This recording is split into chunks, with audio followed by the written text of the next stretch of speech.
Hello, everybody. It's good to have you here. It's good to be here as well. It is Thursday, September 18th, 2025. We are just skipping our way through September. Highs and lows and all types of stuff going on here. And I'm happy to kind of clear the way for, a related topic. We've been really going into the mind and into the soul and dealing with the ethereal and how it tracks over here in the physical world. We've been doing that a lot lately. Of course, we've been using it as a carrying unit to have conversations about some really dark stuff. And but tonight I want to talk a little bit about the powers of the mind and what's beyond the veil, in the way that we have a DJ coming on who does psychedelic therapy with people. Actually, it started off in the rave scene, and then through the use of hallucinogenic psychedelic plants and music, really represents what is a budding practice out there. And I know that this is going to get people on all different sides riled up. Some people are going to be like, yes, finally, with some attention being paid to what really needs some attention. So a burgeoning new way of treating people with something that isn't, pharmaceutical, industrial waste. And then there's another side that says, I don't care if it was grown in the backyard or if it was made in the research and development laboratories of big pharma. It's a gateway to the demonic. And then there are others who are just like, tell me a little bit more. Let's just see what the hell else are we doing right now on a Thursday night. Let's have some fun. Anyway, all sides of this are going to be represented. Of course, we're going to be talking to Matt Xavier, who is a psychedelic DJ. He's got a book out. And you might have seen all types of breakthroughs in the alternative medicine arena over the years about microdosing of psilocybin to help people, get through depression or anything like that. We're not talking about, these crazy trips or anything, but just microdosing. Things like psilocybin. I've seen people talking about ketamine a lot, and ayahuasca is very bougie. That's one of the more bougie ones. Every big celebrity goes out there, and at some point or another, when they're on their little journey through the mist, they have their ayahuasca journey, and then they put themselves in a sweat box for like 5 years, something like that. I have no clue. But in the second half of the show, I want to hear from people. I want to hear from you guys. Don't do me a favor. Be a little bit more, okay, this has gotten me riled up, or this has gotten me excited, or whatever the hell it is. Write it down and call in. Especially don't get pissy and storm off. The lines are open in the second half, and I want to hear from you. Okay, so that's what we got, and it's going to be a good one. And the best thing is that we're on Badlands tonight. So we get to share a little bit extra special time with some of our friends. Many of them we only see once a week. Of course, you can watch this show every night of the week at 7 o'clock. We're always live, and I'm so happy to be partnered with Badlands. It's been a wonderful spring and summer hanging out with you guys on Thursday nights over there. But that's all I have. We're going to have a good time. First, let's get into some grab baggery, shall we? Well, here's the first one I wanted to do. It's really interesting. As you know, I'm a baseball fan. But this is a little bit more than just baseball. Here is the headline from the Wall Street Journal. I am Bob, an endangered species. The most common male name in the silent generation, I believe that's the 20s, is no longer fashionable. Major League Baseball is filled with arcane statistics and historical quirks, but as this season barrels toward the playoffs, one stat almost defies belief. At least by those of us who share a certain first name. The last month in baseball, when the Tampa Bay Rays brought pitcher Bob Seymour up from the minors, he was the first big league Bob. in 15 years. Do you understand what that means? Robbies and Robertos and the occasional Bobby do not count. They have consciously and summarily rejected being called Bob. It's astonishing. Bob was once so popular a ball player name that managers had to be careful not to trip over one Bob or another and they're on their way to the clubhouse. In the mid-20th century, there were enough great pitchers named Bob to fill 5-cent pack of Topps baseball cards. Bob Feller, Lemon, Turley, Bob Gibson, and the amiably named Bob Friend. And then the bottom just dropped out. That's it. It's all gone.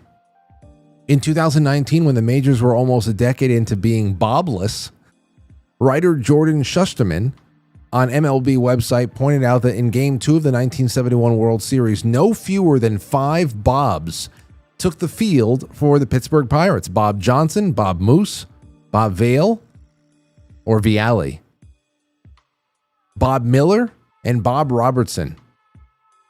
So the Bob horizon at that point had seemed infinite, but it is gone. Up until last month, there was no Bobs in the MLB in 15 years. I had not even known that we were on a streak that was building that way. Wow. Well, the more you know. Here's something. You know, there's some of you out there who swear that Bridget Macron is not a woman, but that fight is raging on. I think it's a big waste of time, and it's going to culminate, or it could culminate, in a really, this is horrible. The Macrons are about to offer photographic evidence to prove Bridget is a woman. Who wants to look at that? Anybody want to volunteer to take a look at that? Then again, we've seen a lot worse over the last week and a half, over and over and over again. The Macrons to offer photographic evidence to prove that Bridget is a woman. French president and his wife will show photos to the court of Mrs. Macron's pregnant and raising her children. Oh, okay.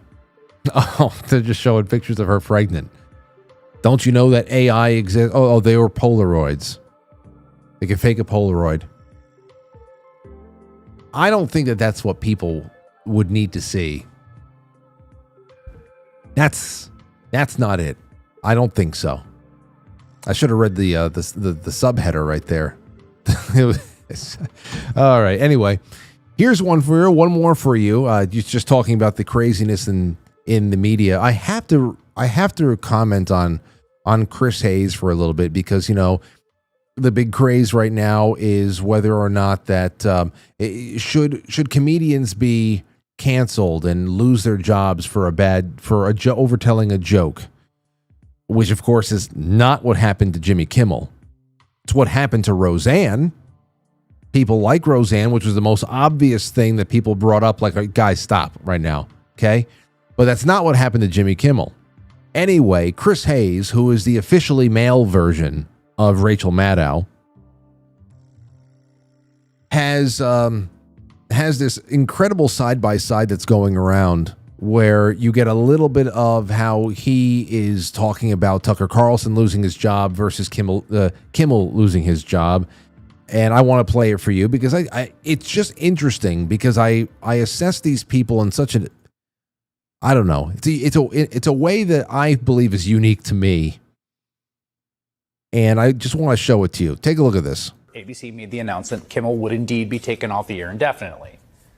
And this is just the latest chapter in Donald Trump's ongoing campaign to crack down on free speech, dominate the media, and essentially render the First Amendment meaningless. So it was for the journeyman cable news host Tucker Carlson, just fired from his third network. He believed he could say anything, no matter how vile, no matter how disgusting, no matter how offensive, no matter how dehumanizing or belittling. And if you act like a sociopath over and over and over and over, you will become unpopular on the national stage.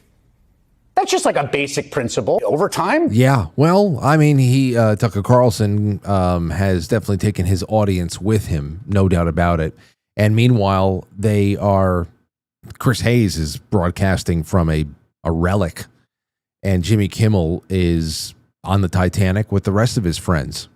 Now, the reason why I wanted to bring this up is that I look at people like Chris Hayes, and I really think that all that matters to them, of course, is their status. An expensive suit, been dry cleaned and pressed, a nice pair of shoes, perhaps, some reading glasses that my grandmother used to wear in 1994. That's the reading glasses he's wearing now. They're very grandma-ish, but anyway, a dab of cologne, expensive. It's the costume.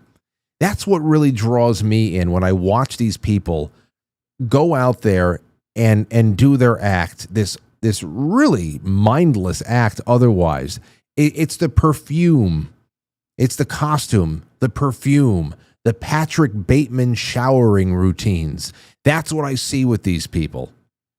The Lawrence O'Donnells and all of them. I see this kind of psychopathic attention to personal detail with their grooming and everything else. Chris Hayes, no doubt, has an immaculate house or a penthouse or a loft, wherever the hell he is. It is serial killer immaculate. No doubt about it. Everything in order, perfectly costumed, a real mess, the real mess being what comes out of his mouth. The disorganization, the clutter, the contradiction. He doesn't give that a second thought. What comes out of his mouth, doesn't care, understands that from night to night, it could be you could be almost playing you could be a different person.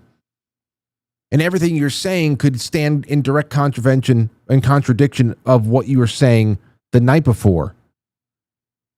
And that they don't think twice about. It's just really fascinating. It's fascinating.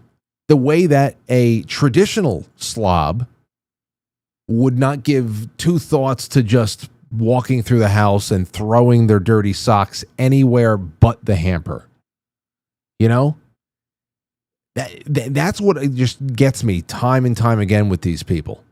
Like, it's about being clean and sparkling, fresh, and all about status, and you have completely handed over your voice to this insane kaleidoscopic prattle. It's incredible, but fuck them all, and they deserve to lose their jobs because that's insane. And who the hell could ever want that?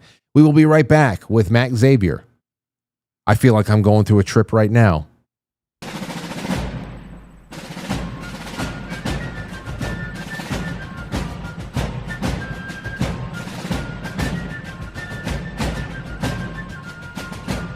You let one ant stand up to us, then they all might stand up.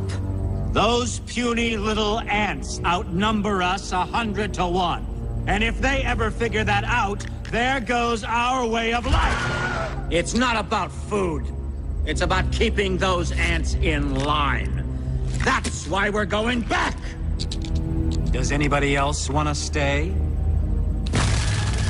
Let's ride!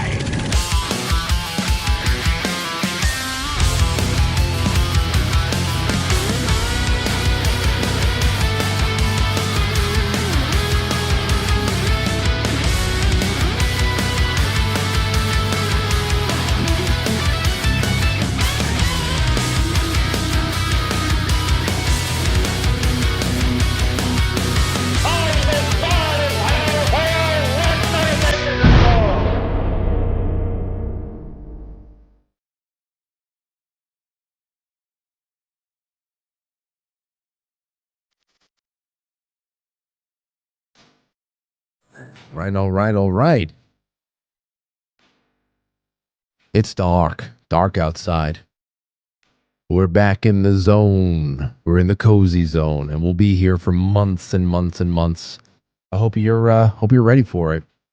All right, so I've been served up these types of messages for a long time on the show. People who've gotten in touch with me. In fact, I the first call I've gotten about something like psilocybin. and altered states or microdosing psychedelics to be able to break the grip of addiction, break the grip of some sort of a depression, anything that's going on there. It was years ago. Years ago, we had a friend of ours. I believe he was Army, and he called in and he said, I wanted to let you guys know. I hadn't been around in a little while, and I was going through something, and I had quite a miraculous turnaround, and I didn't have to use any pharmaceutical drugs. And of course, it was under the supervision of a doctor, and they wanted to try some things. And it ended up being psilocybin. I said, go on, go on. And this is the first time that it was ever spoken about on the show. This must have been back somewhere around 2016 to 17. It was an early, but it was in this room. It definitely was. Well, anyway, now we get served up all these types of pictures and these articles now. This is from neurosciencenews.com. Psychedelics show promise for brain healing concussions and brain injuries.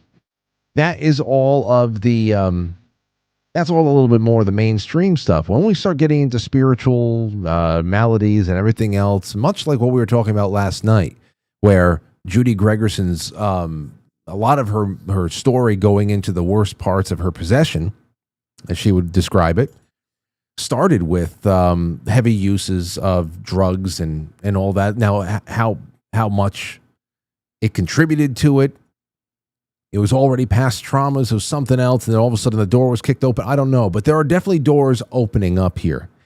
And I am very curious to speak to our next guest, who comes from a line of work, created a line of work for himself, where people are now using these plants to guide people through getting over traumas and anything else to maybe unblock perception or perspective that is sometimes very hard to attain when you are really locked up in a loop of thinking. Who I don't know, but we're going to get a little bit more about our guest in just a second. His name is Matt Xavier, and he co-founded Tsunami Productions and Rail Yard Recordings. He's performed extensively in the underground electronic music scene before transitioning to clinical work. Matt has introduced therapeutic DJing, a methodology that refines the DJ's natural ability to connect people through music, into a structured clinical approach for guiding transformative psychedelic journeys. And I can't wait to talk to him about it. He's joining us right now from the time zone-less Arizona desert. What is going on, Matt? How you doing, Frank? How's life? Oh, you know what? Life is very interesting, and I've been looking forward to this for a while. I'm glad you're feeling good tonight. Well, when we had to reschedule the first time, I was like, damn, because I was counting down the days until we had this conversation. But I think that it actually works out better this way. Everything's well with you? Yeah, everything's going good. I'm definitely feeling much better, and things are going well out here. Just working hard, and the book's been a lot to manage on top of sessions and DJing, so it's been a lot. So you're still just DJing for the love of it. You're still going. You have club gigs, theater gigs, things like that have nothing to do with your clinical work.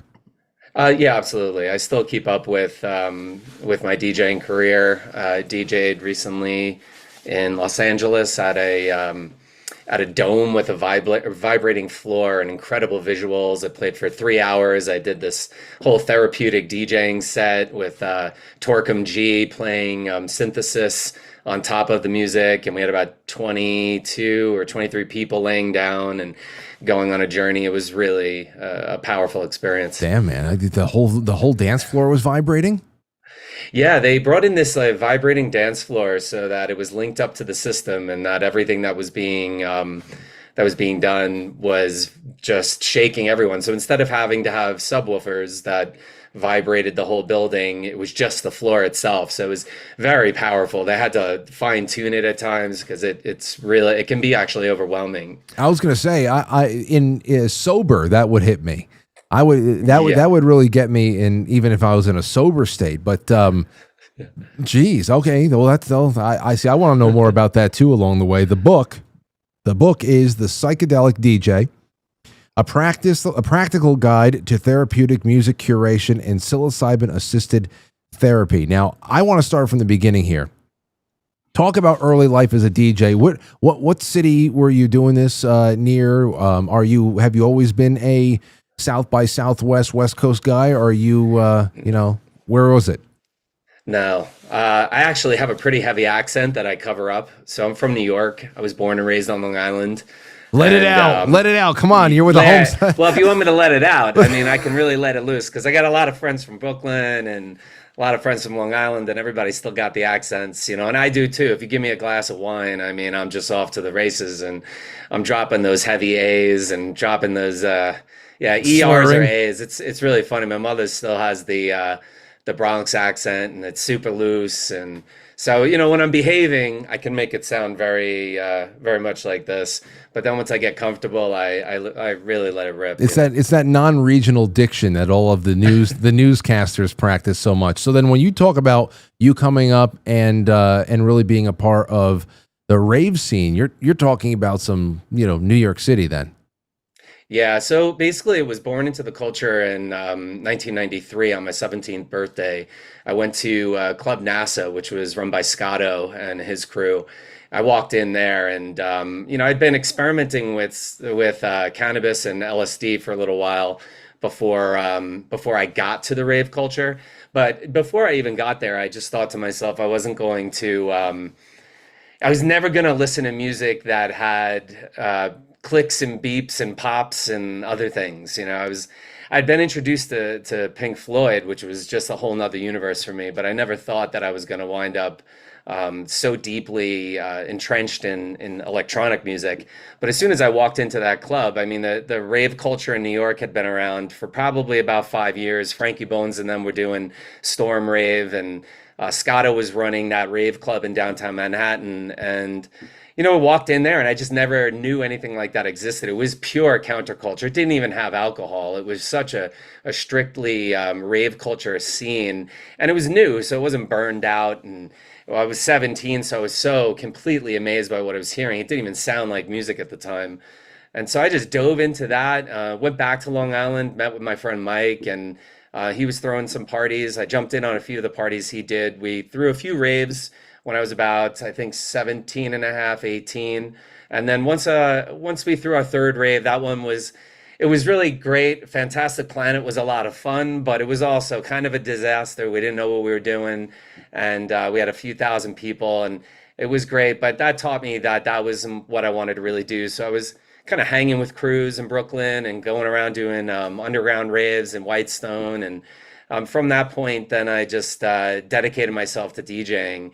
And I was introduced to acid electronic music through Reed Truth and Frankie Bones and Adam X.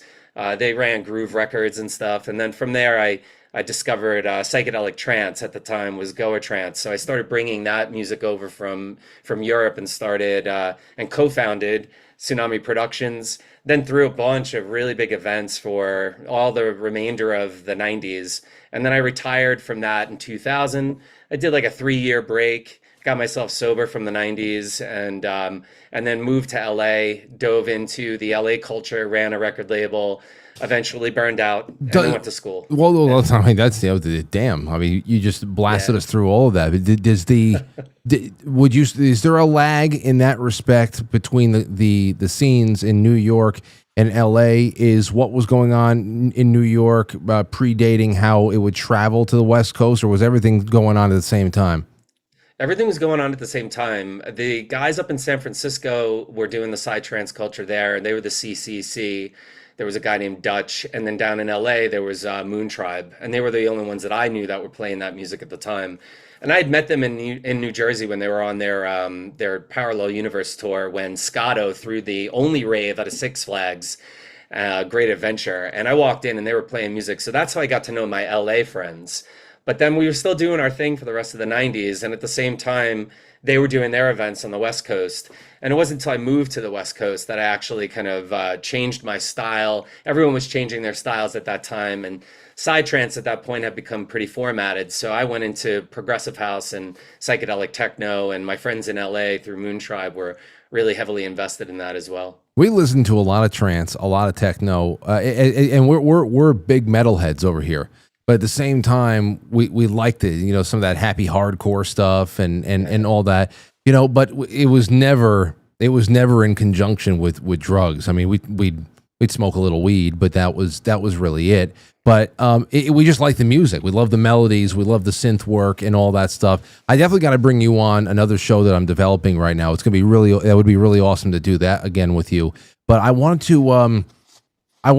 so first of all, when you say that, hey, we put one party together, it was great, but a disaster. A couple thousand people showed up. I think about how many I would have to get a couple thousand people to show up to a party that I ever threw. I would have to first invite 10,000 people so that I know that 8,000 would just flake on me, and I'd be the remaining 2 would show up. How the hell do you get a couple thousand people to show up at a party? Especially if you're a newbie. What's that? Especially if you're a new. You said that was like you were a newbie in the scene, right? Well, I was a newbie for the first few years, but as soon as I dove into it and started throwing events, then things took off very, very, very quickly. And back then, before the internet, I think people think now because the internet it gives you so much more access to people, you think, but there's so much more noise to cut through. Back then, you could create flyers, team up with the other promotion crews, and then everybody would work together to kind of spread the word about events. And so the scene was, I think, much more connected, and it was easier to get in touch with people, present new ideas. And so that's where I was able to transition from doing strictly underground rave stuff to moving into the psychedelic trance culture, which was really just brand new at the time. And the rave culture was moving along. Psytrance was starting to come in more around like 95. We were doing some parties on Long Island.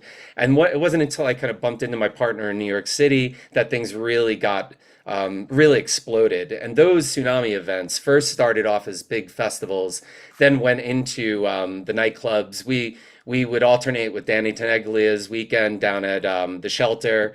And so like those events, they'd attract a few thousand people, and they were just fantastic. And it was just, street promotions, record stores, map events, word of mouth was a big deal. And there were even these info lines that we've been laughing about these days. You could call them up and they would have all the parties. And if you were lucky, you ended up on these info lines. So we would all call and sit through and listen to this. And if your party got listed, everybody would know about that, and that would spread. So it was a very different time for the culture. It is. No, it's connecting to so much that we were talking about. I don't know how many weeks ago it was at this point, about the local rock scene around here when we were in high school and college, just being able to get bands together. First of all, everybody was in bands, and just like you said, you're reaching across town lines to find the best bands from the next town to see how many of their friends they can bring to a certain field. We're going to bring our friends. You talk about the connectedness of a scene, and I think that just.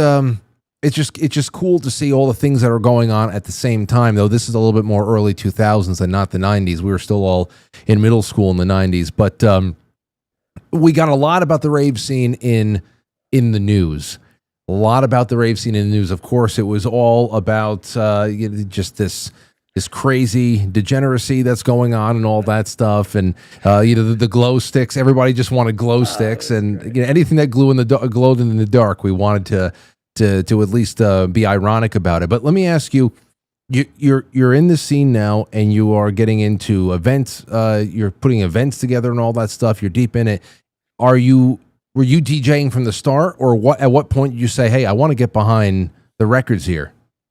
Yeah, so I was supporting the music from the very beginning. CDs were still, really coming up at the time. You could go to Tower Records and they had these gigantic selections of imported European techno. So I'd always collect those. I followed a lot of ambient chill out because back then chill out rooms were a big deal.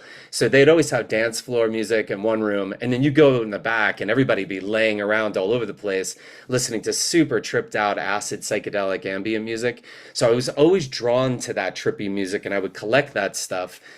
bring that home, listen to it, explore it, get to know music more deeply through that realm. And then as I started, my friends left their turntables after an illegal party we threw. They left them at my mom's house. And then what I did was I went into the garage. I think this was in 94.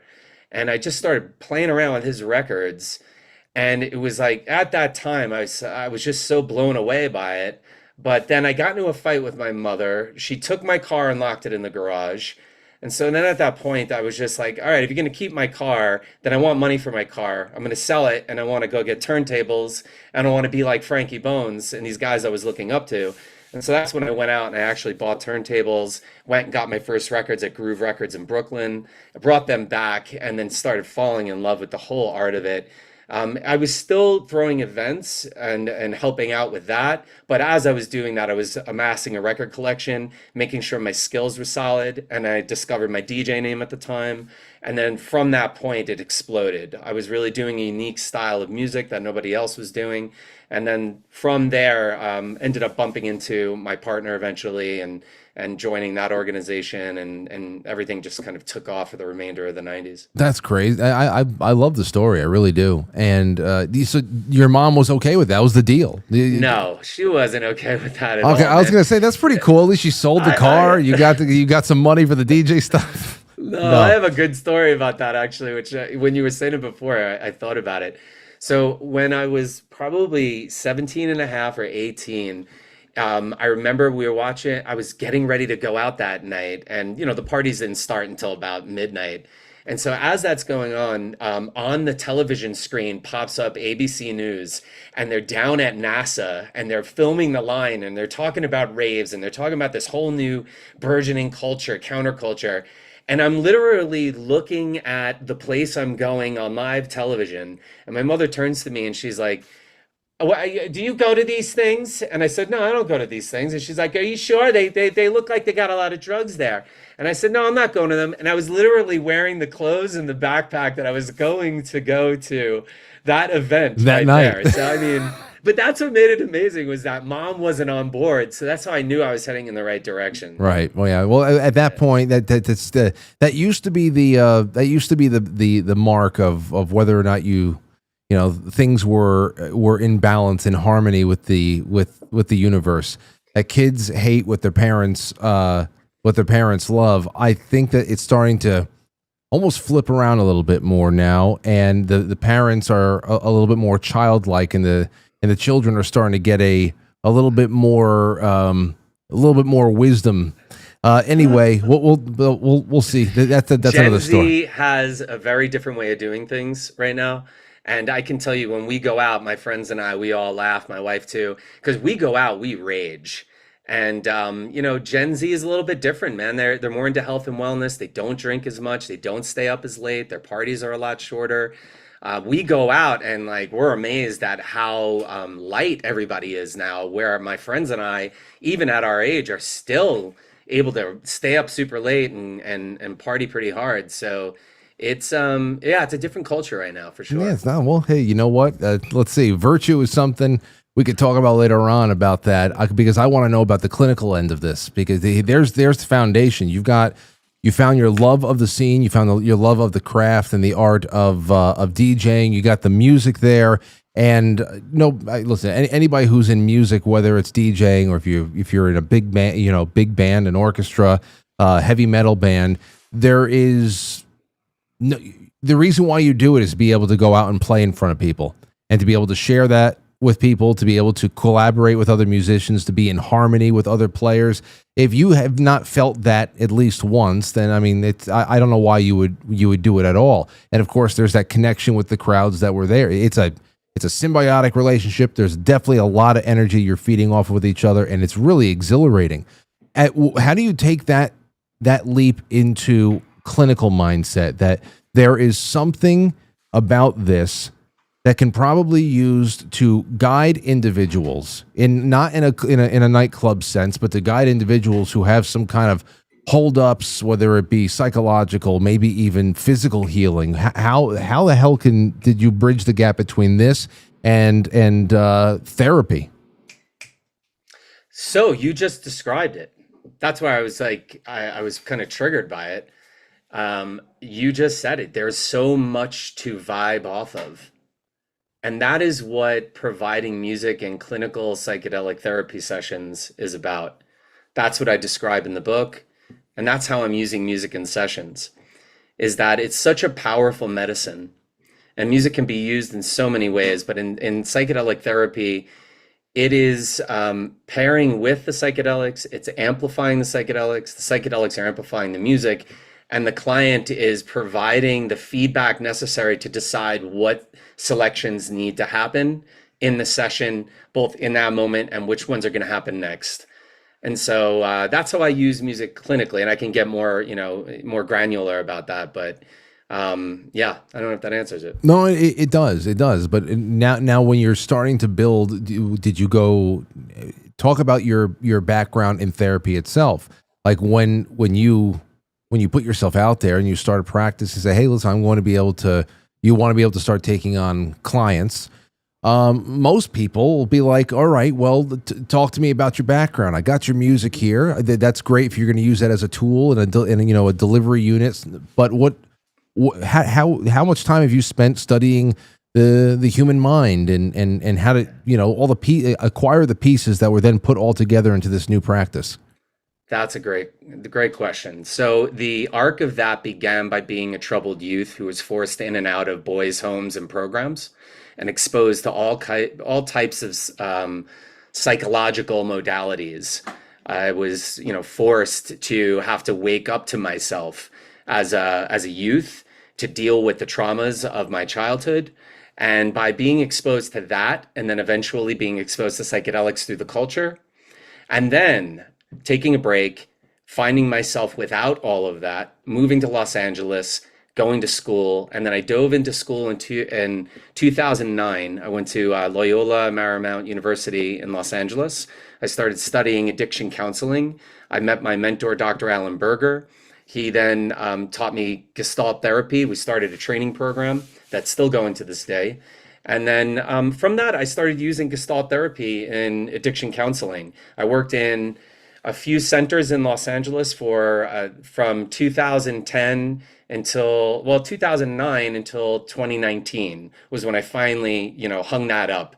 But I did extensive addiction counseling, group counseling. I was director of addiction at 2 different programs. So I kind of worked with everything through that. And then once I was able to, once I burned out, went to my friends and asked them about what they were doing with psychedelics, then they put me in touch with the psychedelic integration community. Once I got in touch with that, I could see how I could use my extensive counseling skills, my experience with music, and then everything that I have going on with the whole psychedelic therapy practice in general. And explain to everybody Gestalt therapy. Sure. I think I lost your picture. No. I just went to a different angle for you. So we're back. See? Oh, okay, cool. Yeah, no problem. Yeah, so about psychedelic therapy. So the question was, tell you more about that. Gestalt. Gestalt. Yeah. Yeah, Gestalt therapy is an awareness process. It's a way of living. It's a way of viewing life and looking at us as we function best as the total of the sum of all of our parts. And when we're fragmented and we're split between sides, we're expending energy out the back. And what we want to do through these processes is kind of raise awareness to what we're doing, become more aware of that so that we're not actually wasting energy trying to hold down our needs, but instead that we address our needs. We do that in a healthy and uninterrupted manner. And then by doing that, we bring ourselves together more fully so we can throw all of our energy at the needs that are arising. And so I use that and have helped clients in addiction look at some of the things that they're doing to prevent themselves from getting their needs met, some of the things they're doing that help them get their needs met. And then by exploring that, we can kind of look at better ways for them to get their needs met that don't deplete their needs. And Gestalt therapy, choice theory, other humanistic modalities for psychology are really powerful ways of raising awareness so that we're not wasting our energy on things that suck energy away from us. Right. So you're talking about not having a whole unit that is working with itself, but some parts that are working against. But I'm trying to I'm trying to imagine an example of that. Can you give me an example of a piece of a person that is not in communion with the rest of them and is being overlooked in some way, and it's causing all this issue and bringing it back into alignment? I want to just a simple example. It could be a hypothetical if you want. Sure. Let's look at addiction. So addiction is really avoidance. It's the best thing at the time for a person to be able to make connection with something. Maybe it's there to help them feel powerful. Maybe it's there to help them feel free. Maybe they're using it for fun. These are all really important needs. And they've developed this defense mechanism or this way to help them get that need met temporarily. But when they're doing that, what ends up happening is those same needs that get fulfilled, the power, let's say, or the freedom, also gets zapped away by the addiction itself. Or maybe it's that they're doing it for power or connection, but it's screwing up their health. So now the basis of their pyramid, the structure of that, their health and well-being is being challenged. And so that's an opposing part, because there's another part of them that wants to find more effective ways of getting their needs met. And that battle goes on. And it's not just with substances. It can be with food. It can be with behaviors where it's, I know this thing I'm doing isn't really helping, but I don't know how to stop. And then this other side is asking for it to stop. And that battle goes on. And when we're split, we have this tug of war that's happening. And through that tug of war, so much energy gets wasted and so much stress gets, built up. And then those old habits of finding those behaviors and using those behaviors to try to get that need met again creates this cycle where the needs aren't actually getting fulfilled. They're just getting stuffed into the background. Okay. So then now let's get into to some healing tools. The music obviously is the guide. The music is, I've been a big proponent of music therapy for a long time, especially on drumming. I'm a drummer myself.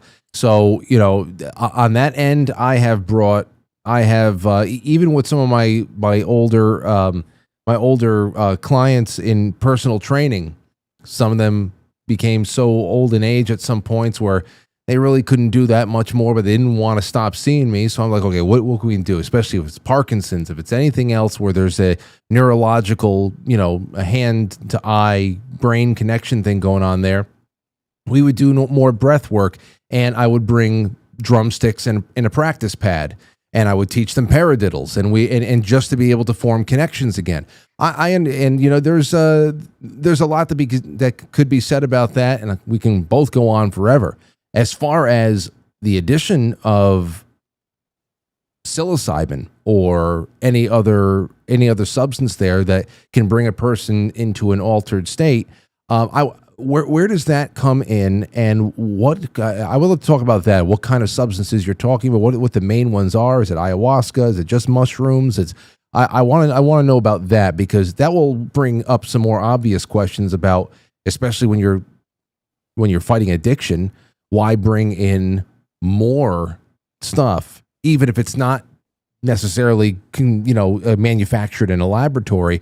That can seem oxymoronic to people. So I want to start about the tools themselves, where they come in, which ones you prefer, or where do you go to one over the other, and then we can go from there. Yeah, so I'll start basic. I think breath is so important. It's always available to us at all times, and it's there to help us calm down our system, to calm down our limbic system so our cortex can think more clearly, helps us relieve stress. So I think breath is so important. And then let's just talk about talking and having somebody that we can communicate with so we can get out of our head, so we can actually connect with somebody else. And through connection, we can not feel the kind of shame that we can often feel when we're struggling with life. And so with connection, there's courage, and that's just to speak openly, speak with your whole heart, and to connect with somebody else, and to let your truth be out, even though there's no guarantees that things are going to work out. And so I think connecting with others, I think therapy is really important. And then to move on from there, I personally use music kind of like I use breath, where I'm just tapping into music and using it to help me alter my consciousness, provide me a different feeling, help me think about something differently, see myself from a different angle, use it to massage my senses and my consciousness.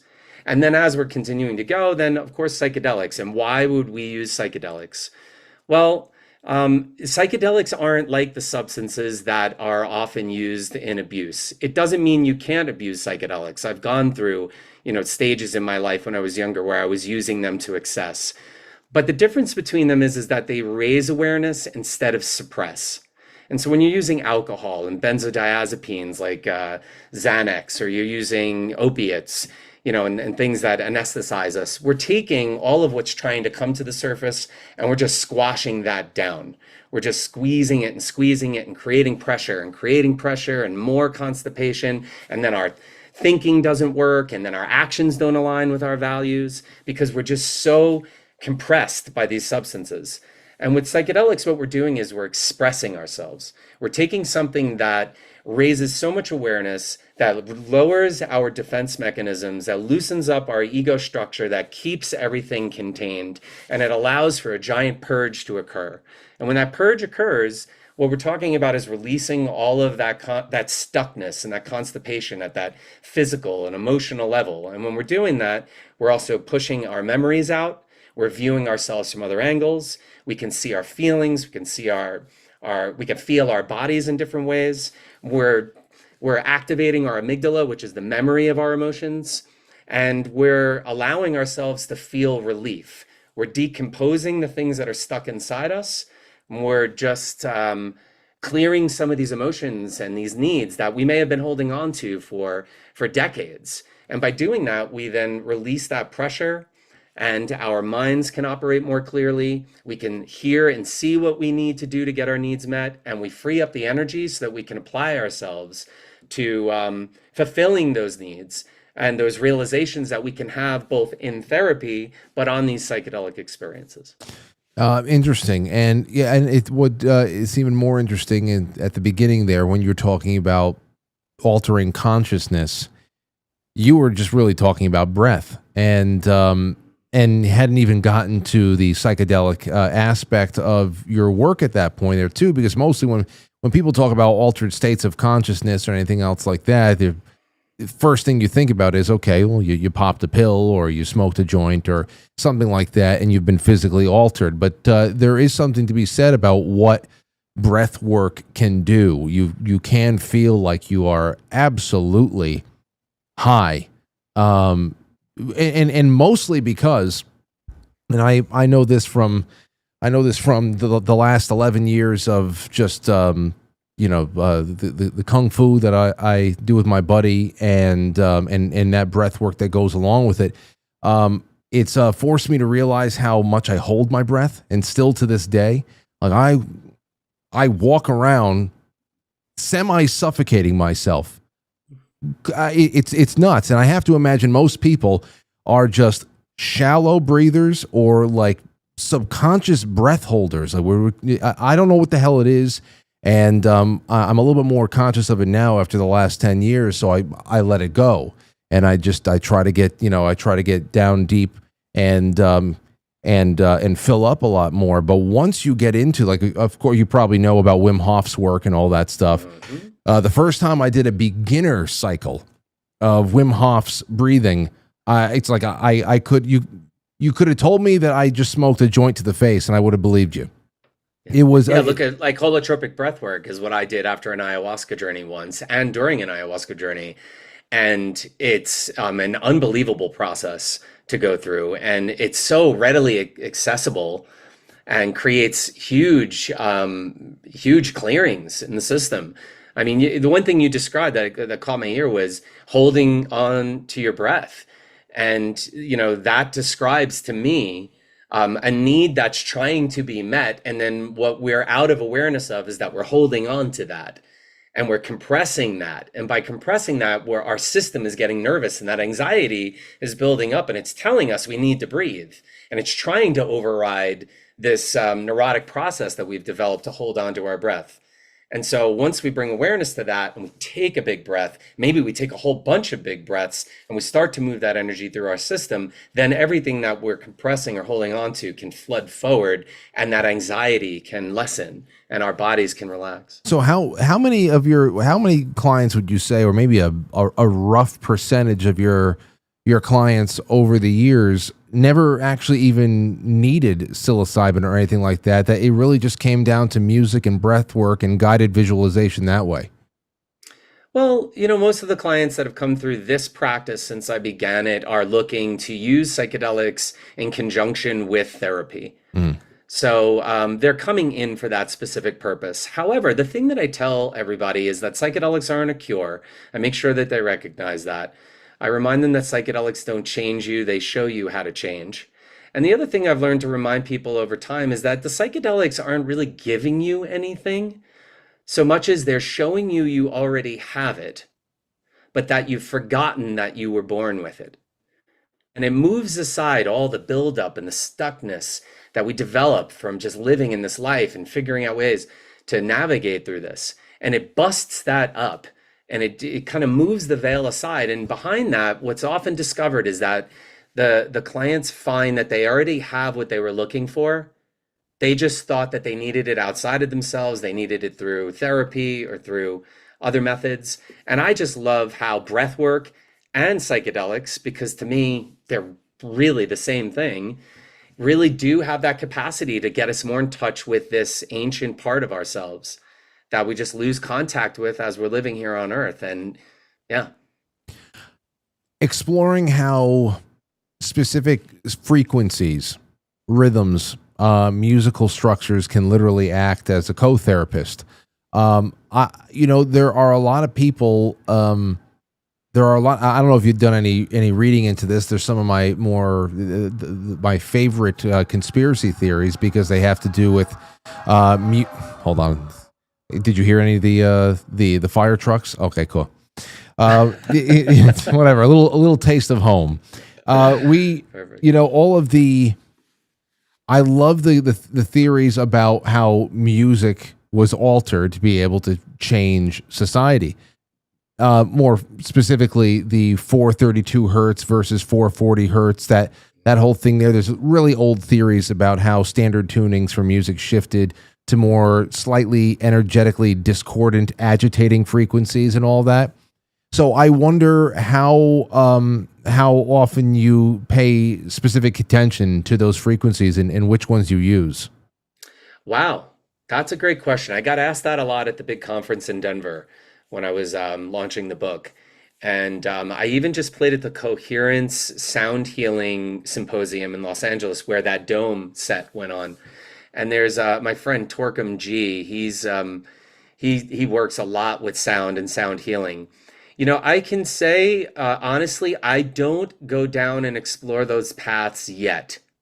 I think what I'm dealing with is already so complex and requires so much attention that I have not brought that into my practice. But some of my colleagues do, and they report fantastic results. I primarily focus more on just using music in general to trigger emotions, to push memories to the surface, to assist the client through challenging experiences, to amplify the psychedelics and have the psychedelics amplify it. If I start getting to the granular frequencies, I'm going off on a completely different tangent, but I do find it fascinating. And when that is brought up and people show me the evidence, it is pretty interesting, and I'm really interested in seeing what they do with that, because I know there are studies going on to use sound frequencies to treat all kinds of ailments. And so I am fascinated to see what will happen as we start to mess with this even more, and these devices that people are using for sound healing become even more advanced. Yeah, I'm interested in what you find in the future. The book is The Psychedelic DJ, A Practical Guide to Therapeutic Music Curation and Psilocybin-Assisted Therapy, by Matt Xavier over here, who is a psychedelic DJ himself. I have a question now. There is obviously there must be a dosing scale with the plants themselves. So if you want to talk about how that is, how that your approach to that, not prescriptions, but your approach to that, that's fine. But I'm even more interested into about how you dose the music. How at that point, depending on what a person is dealing with, how you are using build up and crescendo, the dynamics of a song, the tempo of a song. How do you dose and apply that? That's my more. I'm more interested in that, but I understand, the dosing with the plants. That's a big part of it too. I love that you're using this language, because this is the language that I'm having to use to reframe what music is. And that's why music is medicine. So you need to know your medicines. You need to know your dosages. You need to know the client or person that you're working with, and understanding their sensitivities, understanding what they're arriving into session wanting to work on, understanding how particular pieces of music can help assist that or challenge that. And so the dosing of music, that's great. To the medicine piece, it's body weight for me is a good starting point.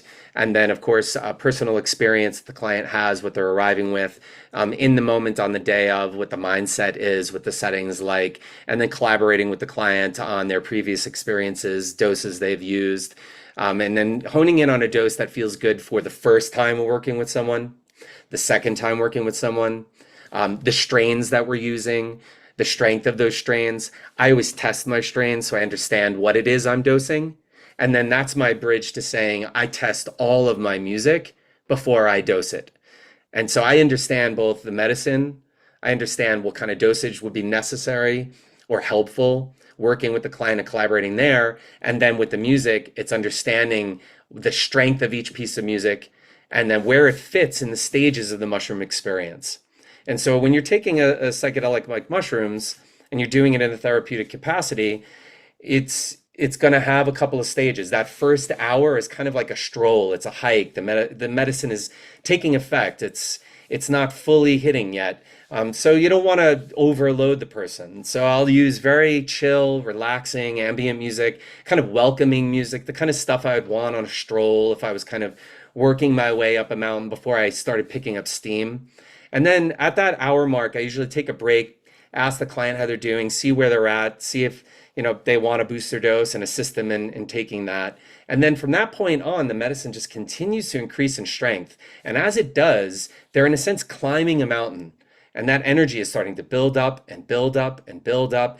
And, what would be appropriate for that? Playing super chill music that you would play when the medicine's barely having an effect? Or would you want to match that with music that has more energy, more emotionality, more space, more rhythm? And so that's what I'll do is I'll kind of break up the music into sections, and I'll have those pieces ready to administer at those moments.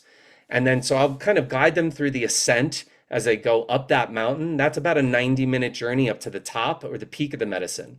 Then when they're at the very peak of the medicine, where they're feeling completely out there, maybe they're in their bodies, maybe they're not in their bodies, and they're just at the total peak. At that point, playing the same really pounding or fast or high energy music can be really overwhelming. So what I do is I pull back that energy and I put on pieces of music that are more long form, that still have sizzle and still have some movement, but not as much movement as the ascent, and has more movement than that onset or that hike at the beginning.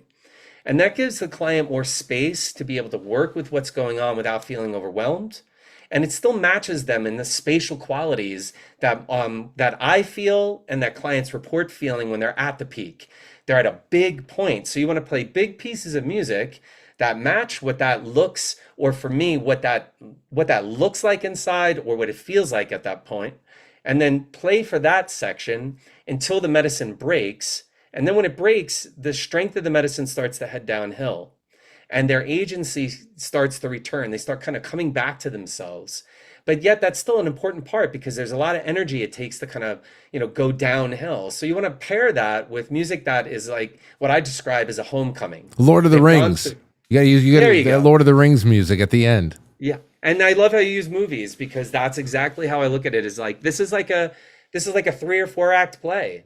You know, you're bringing them through stages. There's themes, there's energy, there's emotions, there's things that just fit for what's going on at that time. Of course, everybody's is a little different, but it's close enough to be able to make musical selections that will that will do the best at matching what I've experienced during those stages. And during that homecoming, you want to play something that's, you know, a returning home. That's I like, you know, sublimation, tracks that, you know, are sad but beautiful, that trigger memories and help clients feel like they've conquered something and that they're coming home to resolution. And I bring them home for a landing at that 4th hour. And at that point, they have significantly more agency than when the medicine was kind of rising and at the peak. And then bring the music for a close, and then kind of put music more in a background state and let it just kind of hover in the background, or have no music at all and just let silence be there after they worked through all those stages and experienced all that music. Now give them time to just like let the embers rest, let them continue to kind of return to themselves, give them time to kind of walk around and do things. And then if they choose to do so, then we can do some processing either with or without music in the background. So I mean, you must see what, just one client a day? This sounds like a full day's work for one person. Yeah, and it's not just a day's work, because that's what I think the misconception is clients are often saying, what's the journey like? The journey starts with the screening, getting to know them, seeing if they're a good candidate for the work, practicing safety and making sure not to create any type of harmful situation. But then it's about doing those preparation sessions. I do them 10 days before, 2 days before. There's a 90-minute deep dives, doing Gestalt therapy and diving in, getting them ready. And then the journey itself is like a 9 to 10 hour day with a 4-hour music experience, 3 or 4 hours of coming down and processing. And so it is a very long day. But then it's like following up with phone calls on day 1 and day 2 to make sure that they're well and that they have safety and support. And then follow-up sessions a week after, 2 weeks after, and a month after that, so that they have all the support to dig up the soil, get it moving, to blast things open and burn out the underbrush and bring things to the surface, and then help them process, make sense, and digest that over the weeks that follow with, you know, supportive integrative therapy. What constitutes a bad candidate? A bad candidate for me would be someone who for sure has classic manic depression, which is bipolar 1. It would be schizophrenia. It would be borderline personality disorder, a history of psychosis. If they have an acute history of suicidality, if they have homicidal thinking, if there's any particular physical issues, if they have heart issues, if they're on any particular medicines like antidepressants, things that would either block the medicine or not mix well with the medicine, then that would rule them out. And so it's trying to find those things, as well as if I get a feeling like something's not right, if I just feel that quickly while we're having that conversation in that hour screening, then that will just be a red flag for me. And I'll just say, you know what, I'm not getting a good feeling about this. Let me try to refer you to someone else or to a psychiatrist, or go and do some therapy and come back and let's see how things look. And so I just think it's important that we not create a problem to try to solve one. Yeah. And so that's why I turn away a lot of people. But I also accept in a lot of people. You know, if they're showing up with stuff and they're on particular medicines, I'll refer them back to their psychiatrist to have that discussion. I can't recommend that people stop psychiatric drugs, but what I can say is explain the process, invite them to go back to their doctors, talk about their needs and interest in it, and then have them and their doctors develop a plan to titrate them down off whatever medicine might not work with the journey. And once they get to that state, then we can kind of book the journey, and then they'll have a much safer, much more comfortable experience. Okay, so then a whole new series of questions just popped up in my mind. The first one is, all right, you got a good candidate, you've got a good interview, everything's gone well, and then they are just their journey has gone dark. You're building them up somewhere, like you're just reaching the apex of the trip, and you got hours more to go, and they find themselves in a dark. They've thunk themselves into a hole, and what the hell are you doing there to bring somebody out of this journey once it's gone down a dark path, and anything that you could have screened for beforehand did not give any kind of inclination of this being a possibility. Yeah, the number one again is screening, and then after screening, those preparation sessions really help build rapport, where they feel safe to let go and allow me to guide them through the experience. Then as we prepare over those, we're also kind of going over what to expect, and I'm giving them skill sets, things that they can do during the journey to help ground, ways that they can use mantras to trust and surrender, to breathe into what's going on. And they can practice those in the days and weeks leading up to the journey. And then on journey day, I do a full orientation. That's at least a 45-minute walkthrough of the entire process and setting the container. And that's kind of agreeing to the rules for the day, and also reviewing some of the self-care routines that they can do when they're in the experience, ways that they can trust, surrender, and let go, and how they can reach out for help if they're experiencing uncomfortable emotions, challenging thoughts, and encouraging them to move into those discomforts, move into those scary visuals that they're having, and to utilize me as a guide that can help them through that if they're feeling really challenged. If they do call for that help, they can ask for a handhold, they can ask for guidance. I'll guide them through breath. I'll bring them into their body. I'll assist them in normalizing the process and encouraging them that what they're experiencing is a part of the healing. And that even though what they're experiencing is dark, that's a part of them that needs to be seen and addressed and cared for. And in those preparation sessions, we practice what it's like to be able to engage in that. So when they get to that moment, they have the ability to breathe, to relax, and allow that experience to come up instead of resisting that. If they find themselves still stuck, then we'll just continue to work on that and use the connection that we have and the rapport that we've built to guide them through the experience. And then there's using music and switching music. So if a piece of music is triggering something that's too powerful and it's bringing that up and they're just really becoming uncomfortable, they can't even vocalize that. Or let's say they just lean forward and they're like, I don't know what this is. I'm feeling overwhelmed. I quickly have a whole bunch of music that I can go to very quickly and switch. And I can just psychedelic soundtrack that and adapt right in that moment. That's when the Barry Manilow comes out. That's it, baby. I'll put on Manilow, and that's perfect. A little bit of Manilow always brings them down. I don't know. That's good, bro. No, I was wondering about this there too, because I don't know. It's I guess from there I want, because it has to have people. You can only prepare so much, and then all of a sudden you have to go in. That's the same way with so many things in life. You don't know until you do it. You don't know how it's going to affect you. It could be a lot less adventurous than what you're describing. People just have to do to see what's up, even if it's just going on a roller coaster, You're scared of the roller coaster, you go on it, you're either more sickened by it, or it was a rush and you want to do it again. And you felt like there's some kind of release there. What you described there about the relief of being able to conquer something is a lot like what I hear people expressing when they do their first. I've seen people on like the Red Bull channel on YouTube and stuff who are obviously going through something in life, and they wanted to do something extreme, like go on a base jump, and they want like on a partner. They partner up with the actual instructor, so they're jumping together, and they have dual, parachutes and all that stuff, and I see the relief on these people's faces.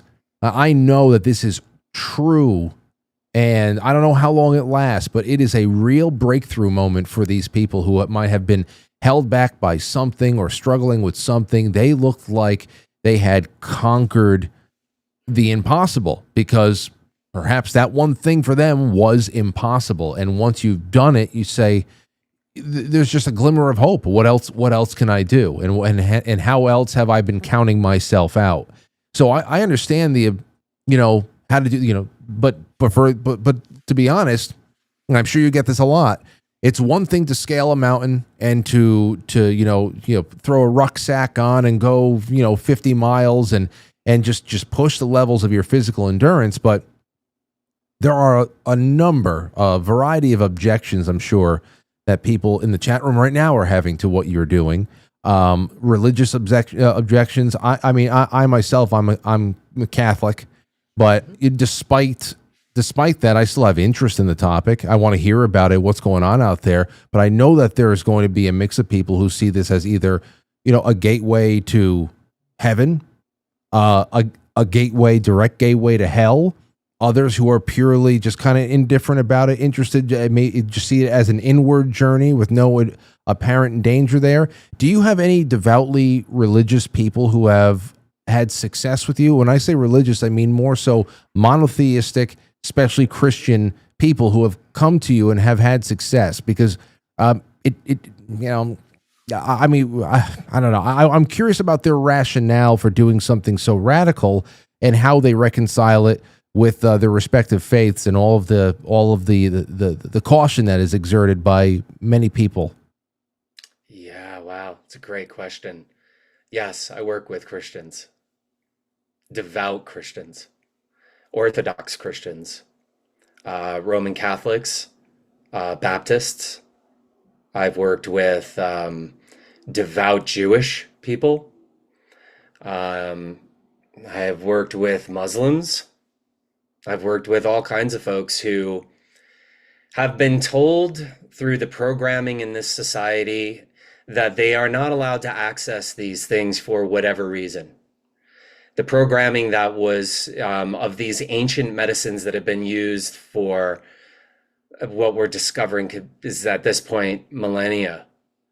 And it's frustrating to see them come in and such feeling so, lack of a better word, constipated and stuck with emotions, so repressed and feeling so disconnected from these parts of themselves, feeling not worthy with their God, and struggling to be a person of faith, and feeling overwhelmed with shame and guilt.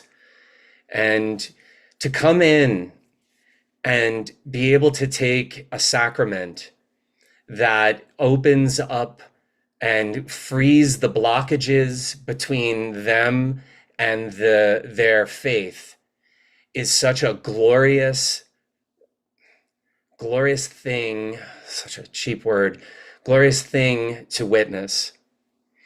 Because I think the fear was, if I take this, is this going to make me not love Christ or not love Buddha or not love whatever a person believes? And instead, what this is an amplifying sacrament.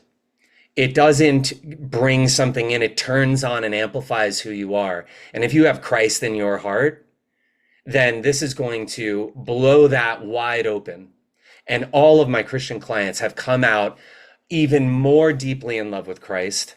Some have interacted with Christ or some version of Christ that's within themselves. And to come back being able to not just pray to Christ with faith, but instead to be able to interact with Christ or to hear Christ's voice within them, and to feel the relief of the shame they feel, never feeling good enough underneath their in their religion, and then to suddenly be relieved of the pains of their childhood, of their life, to connect with something greater, not just through prayer, but through actual interactions with these sacraments, is such a divine experience. And so I just think it's wonderful. And what I love about it most is that conservative Christian folks, they come in and they're skeptical and they think, oh, I'm not allowed to do this, and that's for the hippies, and that's evil and that's dark, but something's calling me to this. And then they take it and they just get so much more in touch with themselves and their divinity. It's a breathtaking experience. It's such an honor, especially when those types of clients come in, to have them be able to benefit from this. And then just to touch on something, I do want to recommend a book. It's a book that was written, it's called The Psychedelic Gospels, and it's by an anthropologist. I forgot his name.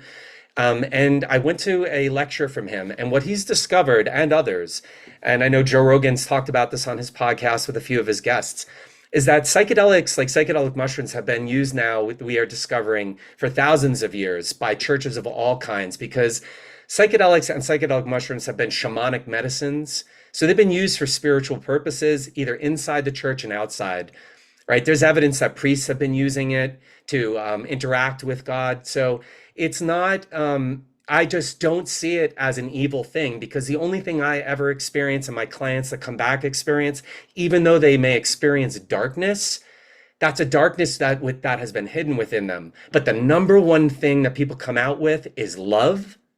And if you're a devout Christian, it's love, and it's Christ's love within them amplified.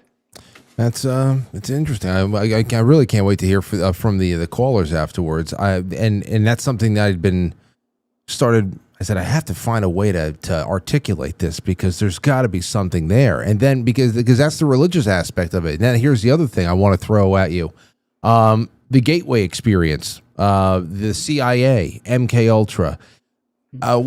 This has to be something there. So aside from the spiritual vulnerability that some people feel, this kind of stuff opens you up to God knows what's on the other side.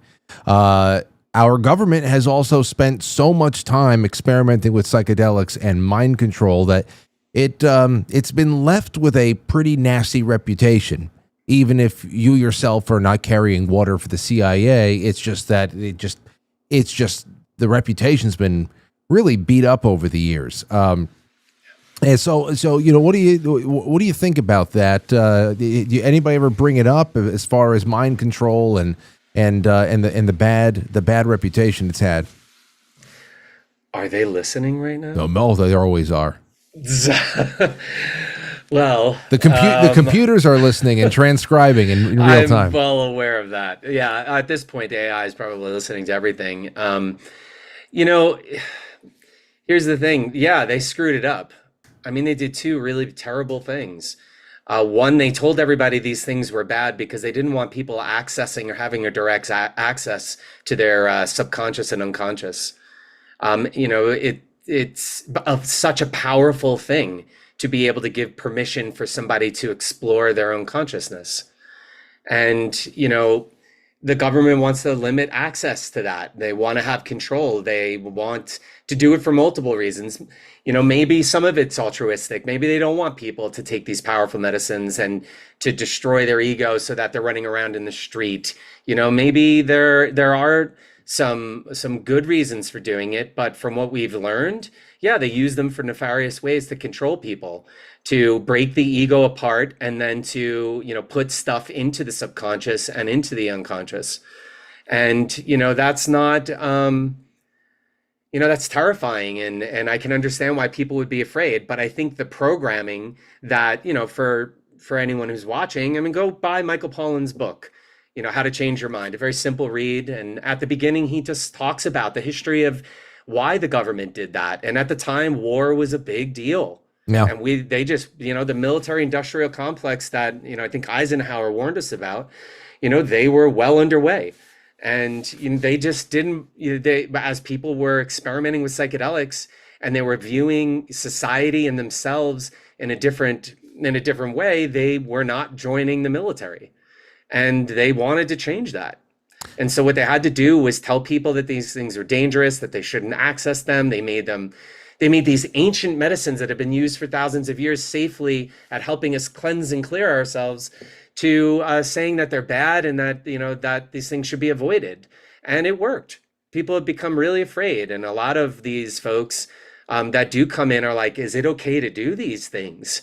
Are these things safe? Is this going to open me up to negative things? And it's this deprogramming that we have to do so people can access parts of themselves that they've lost contact with, or that their ancestors lost contact with, and that passed down to them, so that they can heal, and that they can heal what has been passed down to them. And I just think we have the right in this lifetime to do that.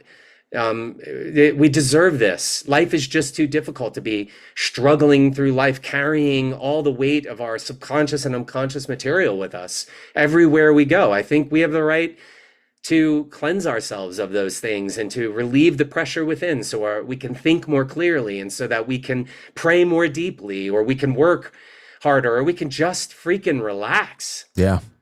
Oh, I say, listen, relaxing sounds like a vacation in and of itself. I don't even need a beach at this point. If I can just get 36 hours of relaxation, I don't care if it's in a walk-in closet. I seriously don't. But, you know, even going back to your description, your thumbnail sketch of what Gestalt therapy is all about, and that kind of, you know, finding fragmented parts of yourself and dealing with it and getting it back part of the, you know, the whole that is you.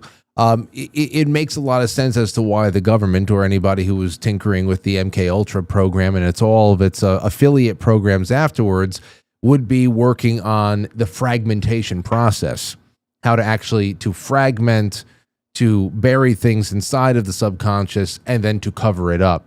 So it's crazy to see the one side and then the other. And there's also something else there too. I've had an MK Ultra survivor told us once on the show that she was told by her handlers, this is Kathy O'Brien. I don't know if you ever read any of her books. She's been on the show quite a few times. And she told me once that her handlers encouraged her to take every kind of drug there was.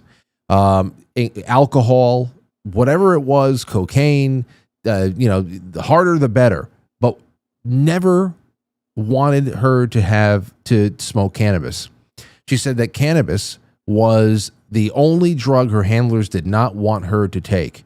And I believe she said it was because there's some element of it that and she did not include psychedelics into this. It was really, she honed in on cannabis. She said that there's some element of it that really gave you almost a far more objective perspective on things that would actually put you outside of your programming a little bit easier.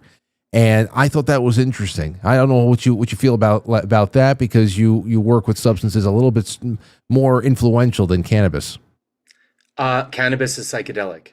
Okay. And I know that may raise a lot of hell in the chat room right now, but if you smoke a lot of cannabis, yeah, the psychedelic flavor of it is gonna, you know, and in many cases just disappears as you gain a greater tolerance for it. But pull that tolerance away. I mean, I can stop smoking and take one hit and I have a total psychedelic experience. I may not open my eyes and see pink elephants floating in the clouds, but I close my eyes and I see all kinds of things. I can see into myself. I can explore myself. I think about myself in different ways. I see myself through a different perspective. So that's probably why that they didn't want her to touch it, was because it is psychedelic. It is mind manifesting. It makes you think differently.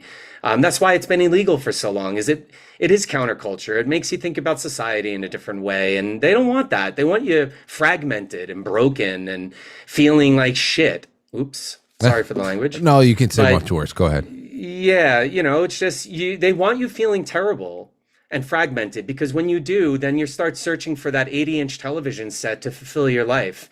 You think that, running around and filling yourself up with all these kinds of, alcohol and cocaine, or, just doing and buying tons of things that never make you feel good, or searching outside yourself for all this external validation that doesn't do it. They want you on social media distracted and feeling like crap all the time. So you go out and buy more toothpaste that you see on a commercial. When you're whole and you're full and you're in line with God or with yourself, you don't want to run out there and buy a bunch of stuff. I just came back from an ayahuasca ceremony this weekend, and I was feeling fragmented going in. I was fighting with parts of myself, and I asked for things to come together.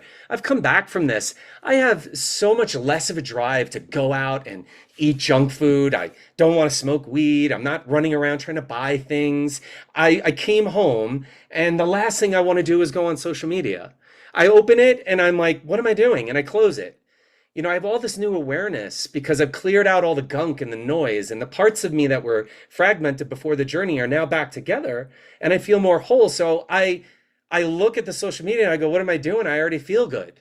I don't need to go to this. this actually makes me feel Why, fragmented. yeah, why bring yourself down? It's a total downer. If seriously, I wish that there was a more efficient way for me to use it, but I have to. I do so much work on it for the nightly show. I wish there was a way for me to more effectively detox. But to do that, I don't know. Maybe I should just do a little bit more non-newsworthy shows. I don't know, but it's true. It seems like all of the things that we have available to us that we use most these days is there to bring us down from what could be otherwise a good day. If you're having a good day, really think twice about picking up your phone, because man, you are one flick of the fingertip away from coming down 5 decibels. You are saying it, man. And you're making me think of that guy, Osho, the meditation guy. They made that documentary about him. But, he said something once that really stuck for me. He said, when you're meditating and you're in breath work and you're practicing this, you're at the peak, and when you're at the peak, anything that you take is going to bring you down. But when you feel fragmented and you feel like crap, you're down in a valley. And you'll look for anything to try to get you up to the top. And so substances, when you're actually at the top, just bring you down. And, social media and the news is a substance. It makes you feel instantly different, just like music can. You put on a piece of music and it'll change how you feel and what you think about. Well, the media does that as well. And they know this. And the more fragmented you are, the more you're looking at it, trying to help you feel whole. And everybody's just grasping at politics to try to help them feel better. When in reality, that stuff is just destroying people and making them feel even more divided and more screwed up. And that's where I think psychedelics come in. They bring things together. I think it's one of the most integrative, wholeness providing experiences you can have. It blasts all the parts open. You get more aware of what that is. It clears out the gunk. And then when those parts come back together, it does so in a much more healthy manner. And then when you're in that state, you're not reaching for all of those same vices that you needed when you felt like shit. Well, I'll tell you something, Matt. I don't know if I'll ever have the balls to eat mushrooms or anything else like that, but I'll tell you from a 30,000-foot view, if people are in a position where some sort of an intervention would probably be necessary or would be good, someone's in a really hard spot and they need a little bit more of a radical intervention, I would be much more comfortable with people exploring temporary controlled situations like what you're describing than being put on years-long regimens of just soul-sucking, brain-shrinking prescriptions. Suppressive. Oh, yes. Suppressive. I know. What we want is expressive. That's just it. You're not talking about, hey, come in once a week for 15 years. You're talking about how if there's any way that people can give themselves a tune-up that is alternate and somewhat a lot more physically healthy than what we are consuming on a big pharma scale in this country. We're 5%, 6% of the world population or something like that, or I don't know, and we are consuming just so much of what is just pumped out of these factories to get us right, to regulate mood and all that other stuff.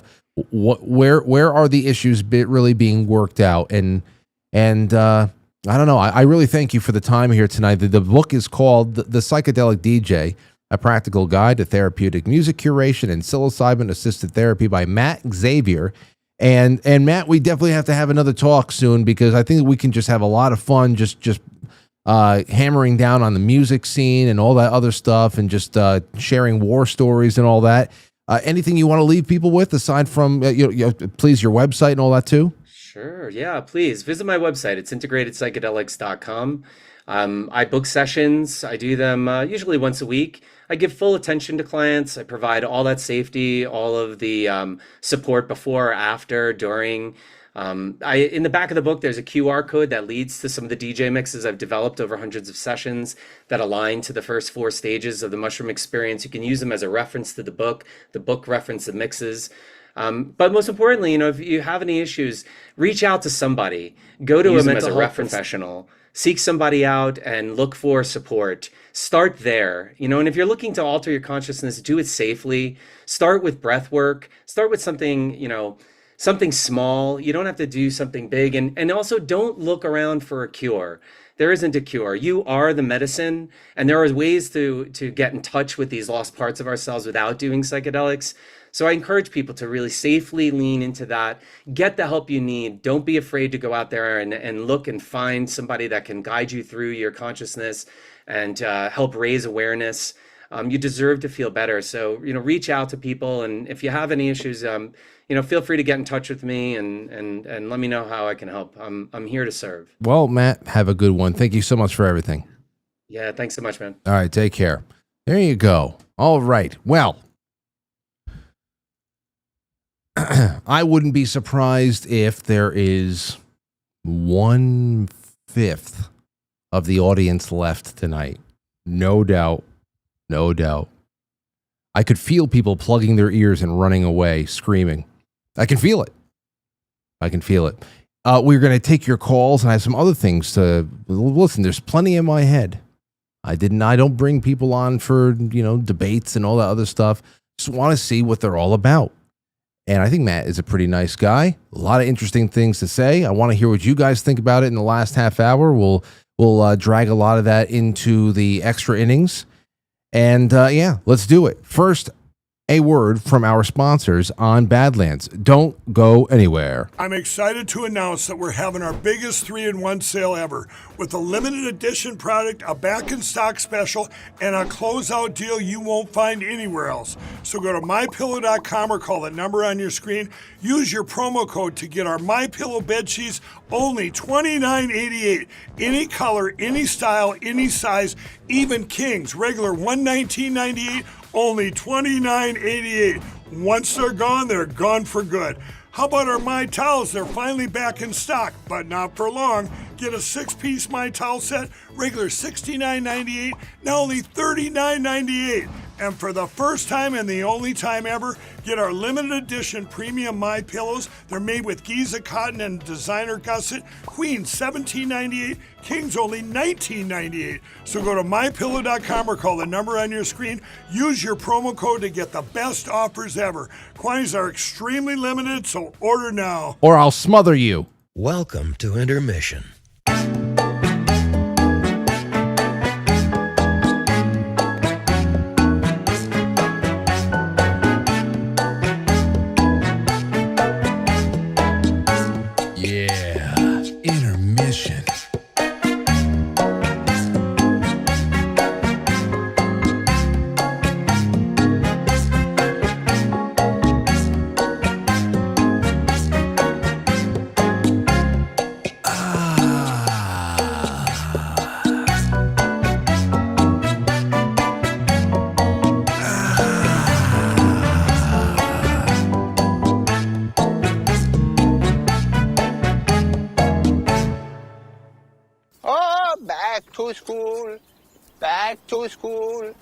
Back to school.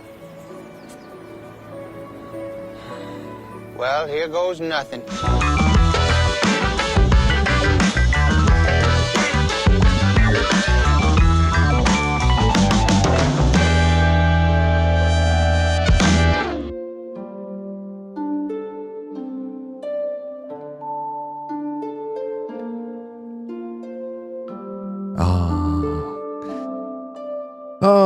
Oh man. So how you guys feeling tonight? Feeling all right? I'm glad. I saw some of you in the chat room and during the break. It's good to see that good number of you stayed and enjoyed yourself. I don't think that if you enjoyed tonight's show, that means you're going to go run off and have an experience, with a psychedelic DJ somewhere, but you heard something new. But specialty programming.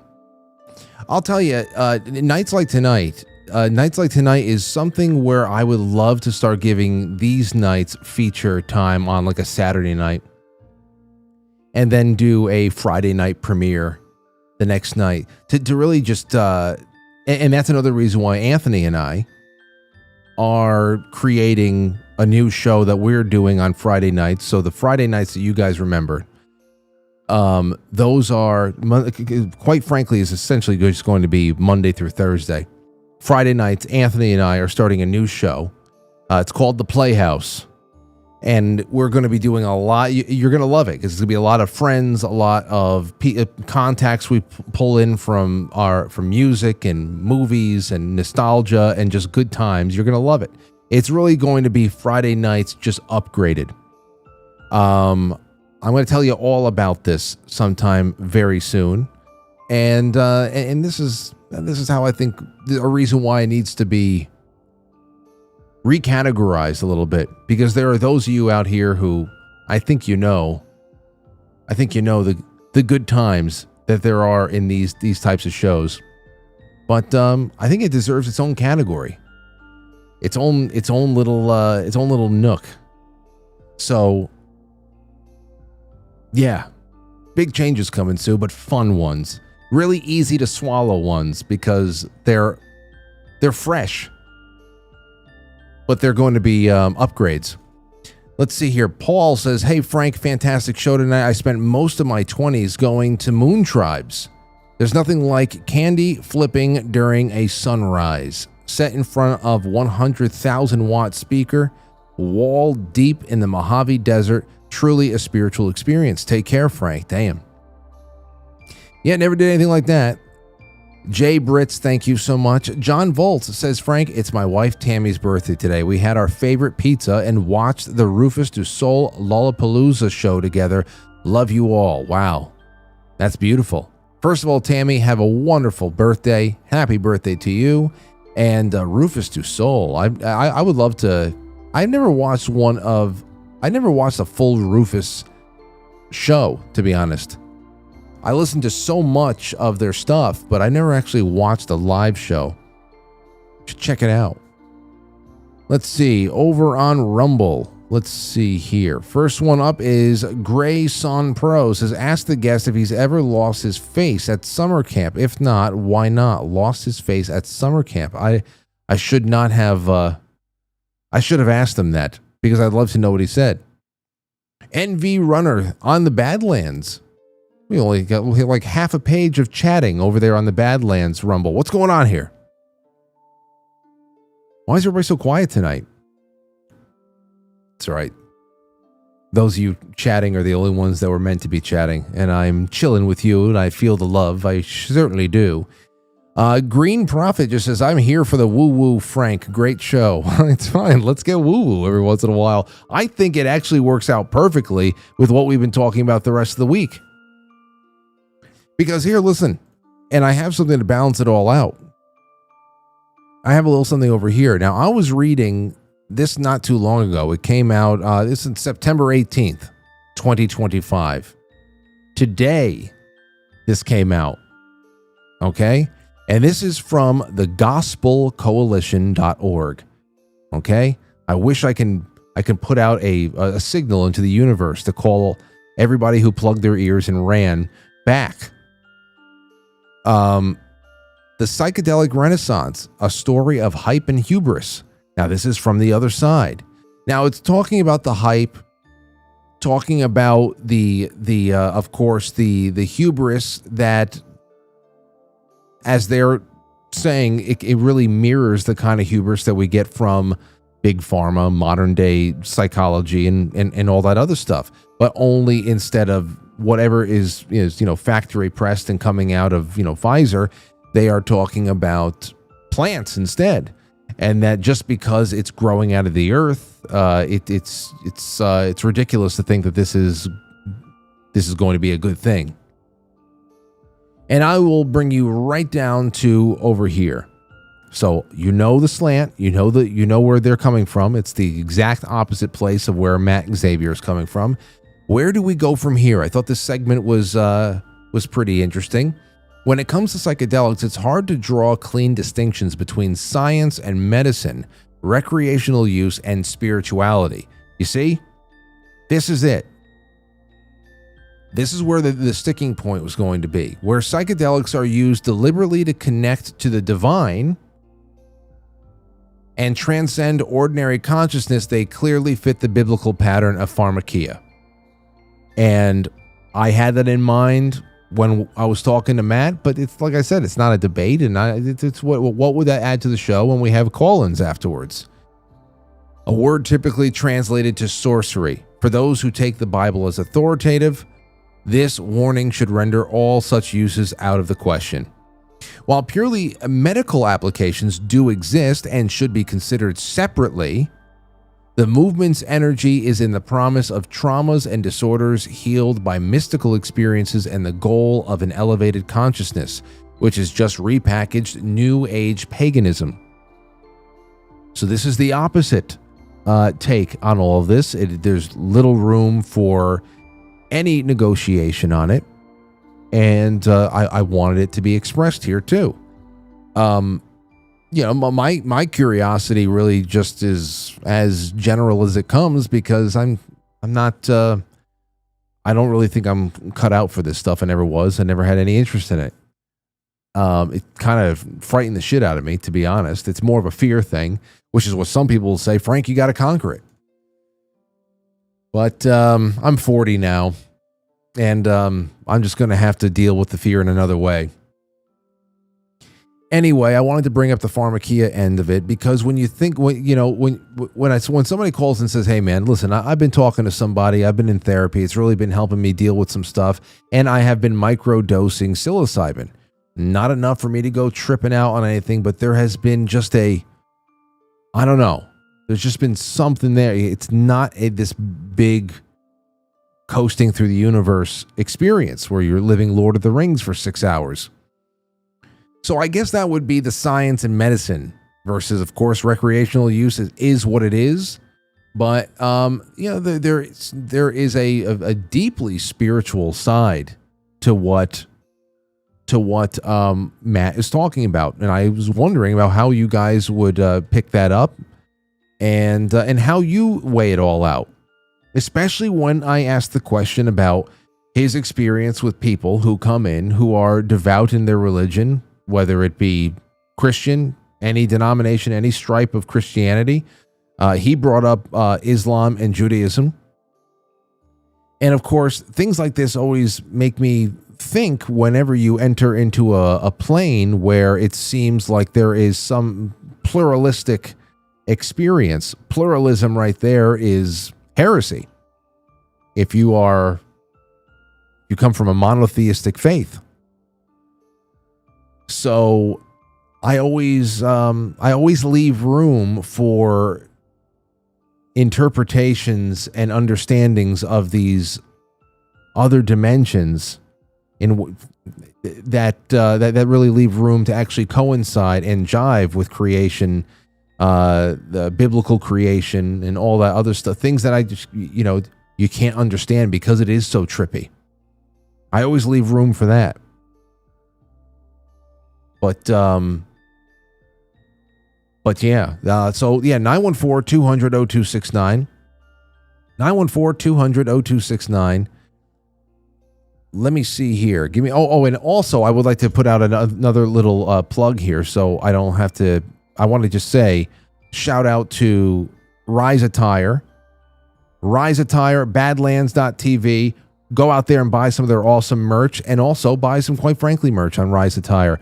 Rise Attire. The links are on the affiliates page on QuiteFrankly.tv. You can find them on Badlands website. That's just going to be my spoken plug of the night, because I have completely misjudged my time and I'm running out of time. I had to talk about Rise, but that's easy because I love Adrian and the whole crew at Rise. So go check them out. Let's take a call. 3732. Go ahead. You're on the air. What's up, Frankie? Who's this? This is Jack from Jersey, now in Florida. What's going Jack on? and Lindsay. Are you there? Yes. What's going on? How you doing? Go, give me your thoughts. I just listened to music stuff. I just emailed you Metallica done in reggae. Like, I guess it's an AI version of Metallica. I've seen stuff like that. Yeah. It is phenomenal. Enter Sandman reggae. You cannot beat it. You can't? No beating it? Oh, you can't. All right. Well, I'll check it out later on. So is that your contribution to tonight's topics? That's the best I got. Okay. I right. love you, and I love music. Well, it's good to be loved, and I love music as well. So we got something in common. Thank you, sir. Let's go 413. You're on the air. Go ahead. Hey, Frank. Grady from Massachusetts. Hey, Grady. Good to hear from you again. How you doing? I'm doing all right. I'm curious as to what you think about this. Well, as I think I've mentioned in the past, I have a problem with organized religions because of its control. It's a control system. And I think when it comes to a whole psychedelic thing, which I'm kind of ambiguous about because I don't think I'd ever explore it myself. I did some stuff when I was younger, but I just think I'm too old for it. I don't even like weed anymore. But I think some aspects of the church do not want people to explore their inner self. And so I brand it as New Age nonsense or pharmakeia, how you pronounce it? Pharmakeia. Thank you. And it's just another part of the whole, we want to be the only connection to God. We want everything to go through us. We want to control everything you do, everything you think, everything you are, because this is the only way. And I don't see that as being a truth. I don't know what to say. I just object to that whole control mechanism. Well, I think that's part of it.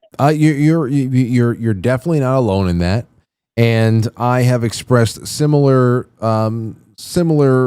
concerns whenever I bring on guests like Dr. Albert Taylor or anybody else that talks about the mind's ability, the soul and consciousness's ability to exist outside the body, to promote view or to traverse the astral plane, whatever the hell it is. It's clear to me that we have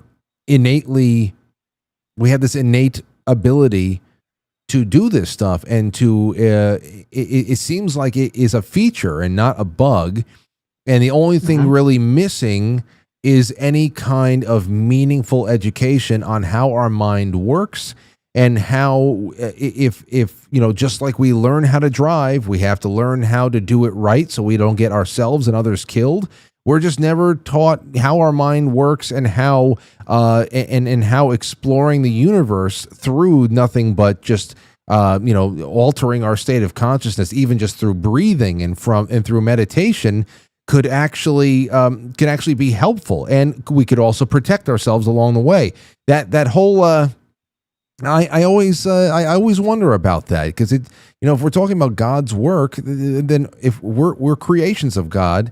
And this does not seem to be a defect. It seems to be a feature. And I wonder about it. Now, that's outside of what we're talking about tonight, because we're talking about a little bit more of an experience that needs a chemical intervention to bring us to those states. But many people out there who can just meditate and work with their breathing practices and their sleeping habits to be able to bring about these heightened states or these mobile states on a spiritual level. I don't know why that is inherently evil. It has not been made clear to me, and I understand that there's inherent dangers in it, but that is a side question about education.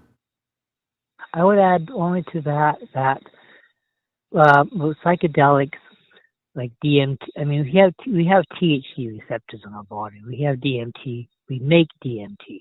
Most of these psychedelics and mind-altering drugs actually mimic something that's already happening. They just amplify it.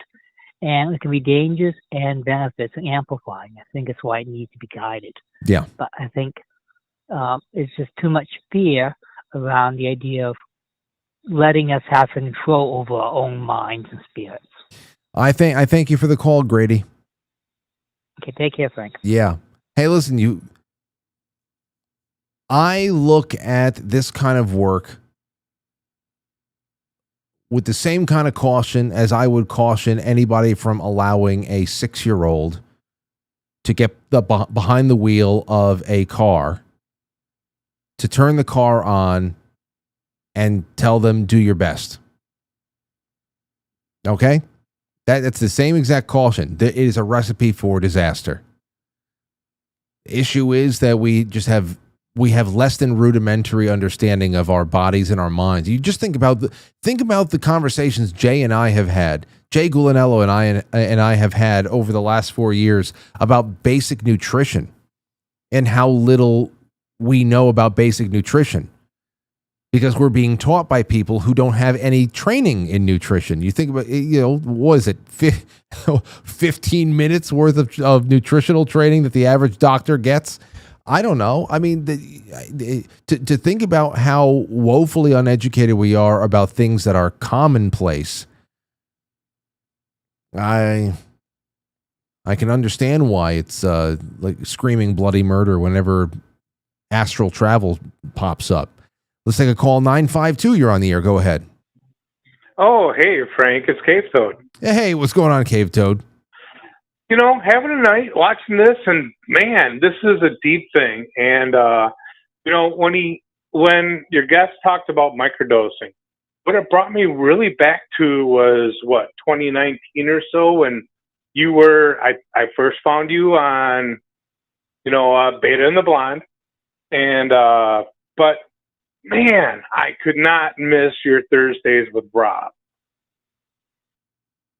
And I remember Rob did have experience with, astral projecting and stuff like that. And he warned of the dangers of doing that. No, he warned on doing it without knowing what you're doing. Correct. Right. But now think about it. So if you are doing this microdosing, stuff like that, you could be giving yourself some access to the spiritual plane, not knowing what you're doing. And some guy sitting there, saying, oh, well, we guided these people and they came back and they felt closer and everything. What you are actually doing is kind of opening a portal. You are giving access. Well, Gary, what he's talking about is not microdosing. That's a full on experience. Like with people who go out and buy like 1 milligram psilocybin gummies and it just, you barely feel anything, almost like you're having a CBD experience. That's something totally different. Right. Matt Xavier tonight was talking about a little bit more of a comprehensive journey. Oh, well, yeah. I've done that enough times in my life. And, I guess regardless, it doesn't change, is that you are giving access to yourself to that spiritual plane. And it's like, well, no, I can find God better. I can do this. But the thing is you don't need to have access to that plane. And I think you know that through your faith, and other people do too, is that the only access you give, it's not a two-way portal. You are giving access to bad things to you. So that's something to consider. And, he had a lot of good things. And I think breathing and meditation, that all can be good as long as you are working towards being closer to Jesus Christ. But be careful. People should be careful about doing things such as this, because God, Jesus, the Holy Spirit, they don't need a portal to get to you. The gospel tells us you already got it. So the only time when you open those portals is not for what's already there. Yeah. It's going to be for trouble. And go ahead. No, I knew that this was going to be one of the more predominant opinions in opposition to it in general. And I appreciate your ability to. I'm not opposed. I'm just warning. No, 100%. And nothing like this should ever come with a warning. Like I said, none of us would ever put a 6-year-old behind the wheel of a rolling car. But you probably witnessed it too, and that's the thing. There's a reason why God protects children. And I had a friend who was having a bad day, and all of a sudden their kid comes walking up and says, "Hey, let's go for a walk." And it led into a whole new thing there. So there's a reason why they are so innocent that, yeah, sure. Would you give them keys to the car? No. But there's still plenty of reasons to trust and believe in their innocence that may guide you when you're on the wrong path. Well, I thank you for that, and let me just get a couple of roundabout thoughts before I get into the next thing, and I'll see you in extra innings. Number one, when I talked about the analogy of the child behind the wheel of a running car, that's more so about the inexperience of a child. I guess you can put a grown up, a 27-year-old woman who's never driven before, and it'd be the same catastrophe. So it wasn't about the innocence of the child or anything else. It was an analogy about heavy machinery, something that could be a deadly weapon, a car, and then putting somebody so inexperienced behind there would be akin to some people in the audience taking mushrooms and just blasting off into where the hell are you all going. Now the other thing there too is that Matt was talking about people coming into and booking time with him who are not looking to commune with spirits. They're coming in with issues, with depression or something, childhood trauma they want to move past, and it's not about I want to talk to God, I want a direct route to God. So I understand if God wants to get to you, he's got a direct route, but these people are not what he's describing here, are not people going. And in fact, the people of great faith who have come to him to try to work out situations, which is why I asked these questions, because I want to know what those people who came in, what their motivations were. And again, it sounded like people who believe in God, but are also living in a body that is, they're having a physiological experience that is uncomfortable and they can't move past it. And perhaps this is a little bit more satisfying, a little bit more easy a thought, an option to process than going the traditional route of, what Jerry Marzinski was talking about last night and Judy Gregerson were talking last night.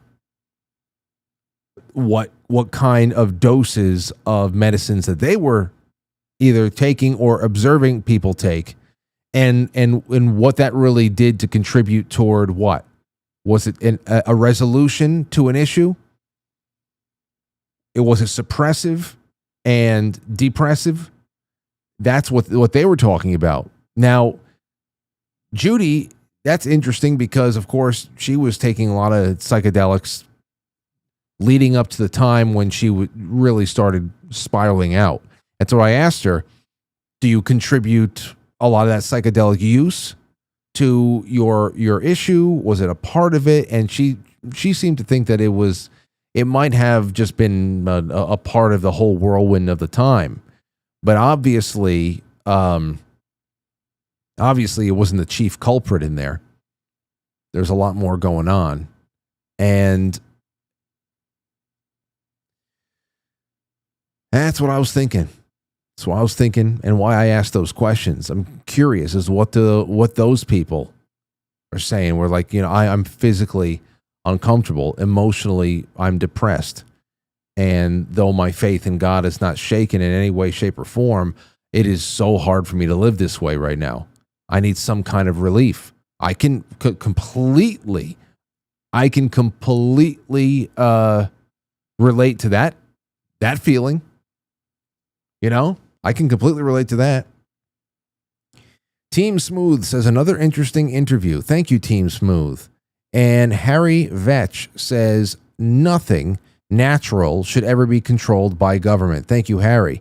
Harry says again, as a licensed medical provider in multiple states, I agree that we are not trained in naturopathic healing. I've had to go out there on my own with acupuncture and chiro. Harry, thank you so much, and I would love to hear from you more often on the show. Calling in whenever you can apply your professional opinions, and that's why we do a lot of open lines. Dana the Powerful says, just showing my appreciation. Have to catch the replay tomorrow. Can't wait. That's also from Rumble. Thank you. It's great to have you. Great to have you. All right. Let's see. All right. Let's do real quick. I have to do one more. Let's see. What else do we have? I think that's it. I think I did all my reads. Did I? I believe I did. Did Rise, My Pillow? Nothing else. Let's take one more call and we're into after hours. Hey, 303, you're on the air. Go ahead. Hey, is this Frank? Who's this? This is Caleb. Caleb? Caleb. Welcome to the show, Caleb. Frank, it's good to hear from you, brother. Well, hey, you called me, so it's good to hear from you. Well, thank you. Go ahead. What's on your mind? I tried to call back a couple of days ago when Timothy was on the line. And I'm trying to remember exactly what he was talking about, but I wanted to talk about. Caleb, are you listening to the show on like delay or something? It sounds like you're distracted by something. No, I'm here, but maybe something's else. What? What? Well, I don't know. Just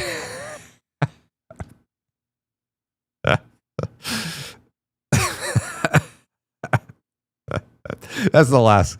That is the last call of the night.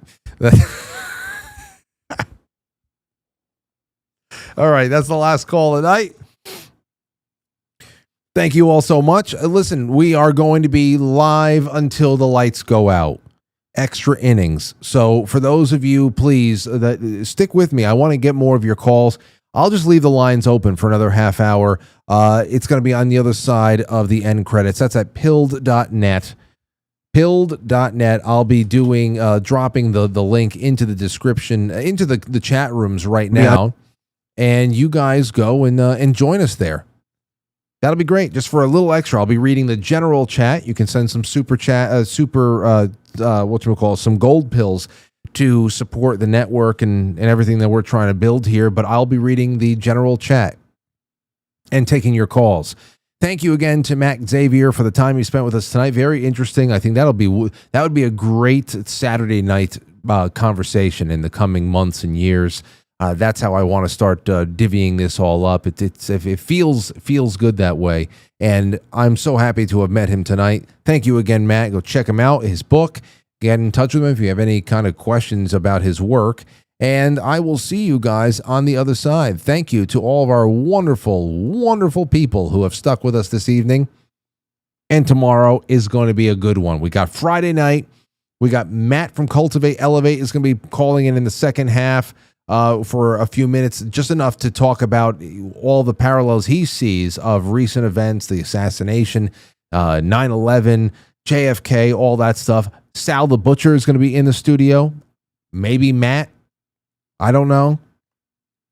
And then Saturday night is going to be me and Anthony and Mike. It's going to be a Zadal's in New York reunion. That'll be wonderful.